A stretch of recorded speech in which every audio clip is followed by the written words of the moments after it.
Bonsoir à tous et bienvenue sur Philo TV. Je vais faire tous les débriefs de la Formule 1, les previews et tout ce qui se passera au cours de la saison. Donc je suis très fier de commencer cette nouvelle expérience avec vous. J'espère que vous allez vous abonner à ma chaîne et que vous allez aimer ce que je vais faire. Alors là, on va faire le débrief du Grand Prix d'Espagne qui s'est passé le week-end dernier avec une victoire de Monsieur Max Verstappen qui reprend la tête du classement des pilotes. Et on va faire un récapitulatif de ce qui s'est passé sur cette course qui a été très très animée. Alors on commence avec le départ, un départ pris par le champion du monde en titre. Il a dépassé par l'intérieur sur la première ligne droite du tracé. Il a pour prendre la deuxième place de la course. Carlos Sainz s'est raté sur cette première ligne droite. Donc c'était pas de bon augure pour lui pour cette course qu'il fait à domicile. Charles Leclerc, lui, a très bien démarré. On sait que Ferrari a une bonne fiabilité depuis le début de la saison. Et donc là, il n'y a pas eu de problème pour lui. Et on rappelle qu'il était devant au classement des pilotes avant ce Grand Prix d'Espagne. Quant à Mercedes, George Russell a bien démarré également. Il y a eu un petit accrochage avec Sergio Pérez, roue contre roue. Pas de dégâts à constater. Par contre, pour Hamilton, c'est tout autre chose. Il y a eu roue contre roue aussi avec Kevin Magnussen, le pilote Haas, ce qui l'a contraint à aller au stand dès le premier tour. Il a dit à ses ingénieurs lorsqu'il a repris qu'il aurait mieux fallu abandonner et il passe de la 16e à la 19e place. Franchement, c'est pas ce qu'il a en ce moment, Hamilton. On a l'impression qu'il a plus de motivation, qu'il a plus confiance en lui et c'est très très rare, très très rare de voir ça chez lui depuis qu'il est en Formule 1. Verstappen, lui, connaît des soucis avec son DRS. Il est repris par George Russell qui passe devant lui. Il a du mal à prendre une bonne aspiration sur les lignes droites. Le DRS ne s'ouvre pas. Et son écurie lui conseille de l'utiliser chaque fois qu'il sort des vibreurs. Sauf que le pilote Red Bull, vous savez comment il est, toujours tendu, il veut toujours le meilleur. Et il commence à faire des critiques par rapport à son équipe en signifiant leur incompétence. Il le dit pas comme ça, hein, mais c'est ce qu'il insinue en tout cas à la radio. On le sent très tendu, très énervé. Et, donc il a du mal à dépasser George Russell qui est devant lui. George Russell applique une très très belle défense. Franchement, sur les lignes droites, Mercedes est très performant. Donc les améliorations au niveau du moteur s'avèrent payant sur ce Grand Prix. George Russell avait effectué de très bons essais libres en plus de ça. Franchement, au fur et à mesure de l'année, il prend du galon et franchement, c'est un futur prodige qu'il va falloir suivre tout au long de cette saison. Et Mercedes peut bien sûr nourrir de grands espoirs en lui. Au 27e tour de course, il avait plus de 15 secondes d'avance au moins. Et c'est à ce moment-là que Charles Leclerc n'arrive plus à accélérer. Il a une panne de moteur et il crie toute sa peine à la radio et à son équipe en criant non, non. Donc là, on sait que on sent toute la détresse dans sa voix et dans sa réaction.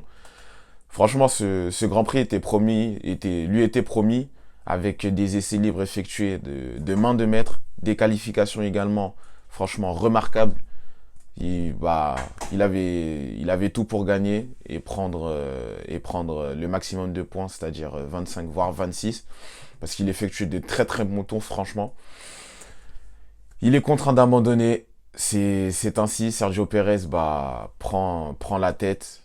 Et ce Grand Prix se termine douloureusement pour lui. Carlos Sainz a du mal sur ce tracé. On ne sait pas pourquoi. Pourtant, comme je vous l'ai dit, la Ferrari a une très très grosse fiabilité et c'est malheureusement la première fois de la saison, en plus de l'abandon de Leclerc, que Ferrari connaît des difficultés en ce début de saison. Sergio Pérez, lui, réagit très bien, a une bonne fiabilité. Franchement, en termes d'aérodynamisme, tout va pour le mieux. Derrière, il y a Russell. Verstappen tente l'undercut et ça s'avère payant puisque Russell par la suite part également au stand, mais il n'arrive pas à récupérer sa place.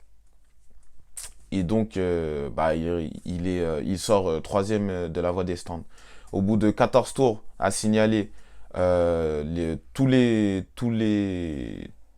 pilotes, ou presque, excepté Magnussen, sortent avec des pneus tendres. Ils avaient tous commencé avec des pneus soft. Ils s'arrêtent au moins 3 fois lors de cette course, avec des températures. Dans l'air, on a 37 degrés. Au sol, on a 50 degrés, voire plus de 50 degrés.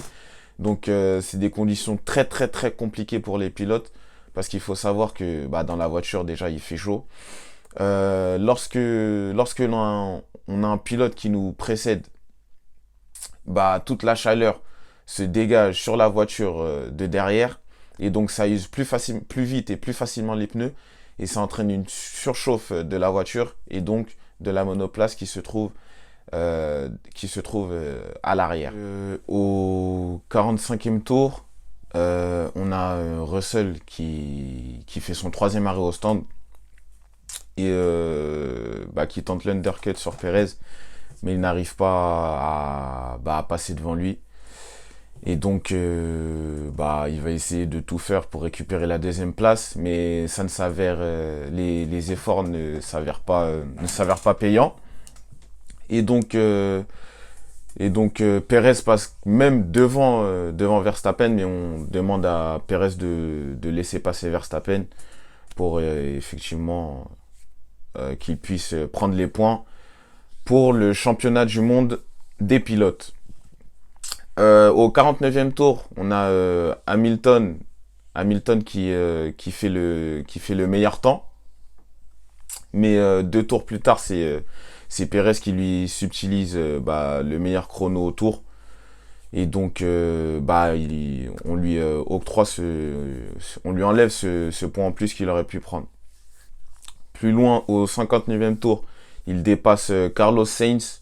Carlos Sainz qui était devant lui à la 5e place. Donc, il passe à la...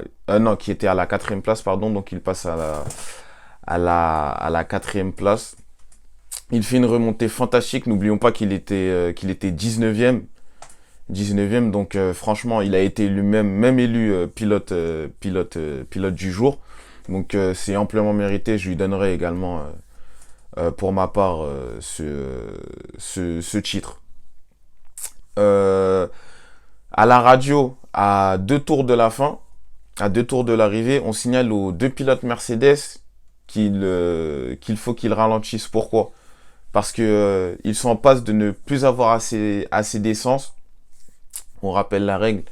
Dans le parc fermé, la FIA vérifie que toutes les monoplaces sont aux normes.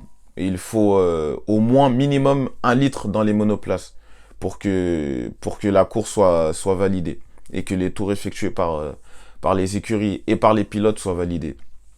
Et donc les pilotes Mercedes étaient ric-rac. Et comme Carlos Sainz était à 2 secondes d'Hamilton, Hamilton était contraint de ralentir. Et donc il se fait dépasser par Sainz. Russell avait encore un tout petit peu plus d'avance. Et donc il a pu finir sa course et finir sur le podium. Verstappen finit premier de la course, bien sûr. Derrière, c'est son coéquipier Perez. 3e, Russell, qui encore une fois montre tout l'étendue de son art. À signaler une belle 6e place pour Valtteri Bottas, qui franchement sur cette course a montré de très très très belles choses.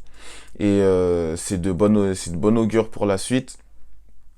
Très très belle place également pour les pilotes alpines. 7e pour Esteban Ocon et 9e pour Fernando Alonso.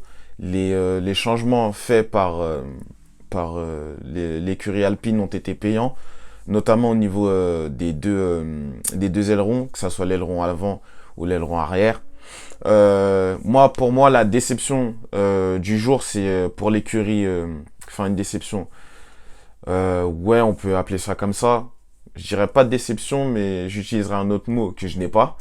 Mais la déception, c'est pour Aston Martin. Aston Martin qui a effectué beaucoup de changements sur la monoplace pour avoir un meilleur aérodynamisme, pardon. Et si vous regardez bien la monoplace que voici aux côtés de la Red Bull, c'est exactement la même voiture. Bien sûr, la différence se fait au niveau de la mécanique. Je pense que Red Bull, c'est même sûr, a un meilleur moteur que la Aston Martin. Donc, va y avoir du travail pour la Aston Martin pour que la voiture puisse être beaucoup plus performante.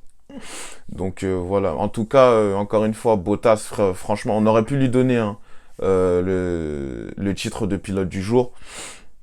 Donc, franchement, c'est très très bien. Et à lui de continuer ainsi et sur cette voie-là.